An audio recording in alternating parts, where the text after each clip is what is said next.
मेरे बहना भाइयों की हाल चाल है। मैं तुहाडे सामने बैठा डिबरी सुल्तान और जनाबी टीवी का अदाकार ते रमजी सियाने का शागिर्द ते हाँ भाई तेनू शौक किवें लग्या? मैनू शौक है उस्ताद जी लग्या तानू जदों मैं वेख्या ना रचनावी टीवी ते मेरे दिल च हुब निकली हुब। मैं आख्या मैं भी चैनल बनावा उस्ताद नू बुलावा। अच्छा हाँ जी ते ओदा तुसा जी ये लाची टीवी बनाया है? हाँ जी लाची टीवी 59 लाची टीवी 59 और इन्हू लाइक भी करो और सब्सक्राइब भी करो और शेयर भी करो। तुहाडी बड़ी बड़ी मेहरबानी यार, कोई नहीं जोर लगता तुहाडा। पाकिस्तान जिंदाबाद। चल अस्सलाम वालेकुम मेरे बहना भाइयों की हाल चाल है। मैं तुहाडे सामने बैठा डिबरी सुल्तान तुहाडा अपना वीर ते आया जी बिल्लो। हाँ बिल्लो, ये वीडियो शीडियो बनावन दा तुहाडा शौक किवें हासिल होया?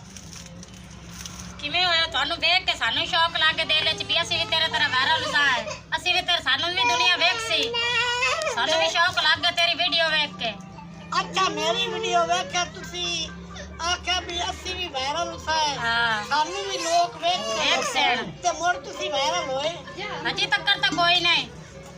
क्या तुहानू लोग वेखदे क्यों नहीं? पता नहीं की रोड़ा क्यों नहीं मेंदे पे सानू। नहीं चंगे भले हुसन भी अल्लाह तुहानू दिता है, तुसी गल भी कर लेंदे ने, बिल्कुल। लोग क्यों नहीं वेखदे? ये लोकां दे अनोखे दुख दे ने। हाँ, खर्चा होंदा तां गल अगले ना ही सानू लाइक कर दे। ओ यार तुहाडी मेहरबानी पाकिस्तान नी भाइयों, इन्हां नू लाइक भी करो और सब्सक्राइब भी करो और शेयर भी करो। बड़ी बड़ी मेहरबानी यार, तुहाडी वजह नाल ये वीडियो बनाइंदे ने। तुसी ना वेखो ते इन्हां नू किहड़ी लोड़ है वीडियो बनावन दी। मेहरबानी, पाकिस्तान जिंदाबाद।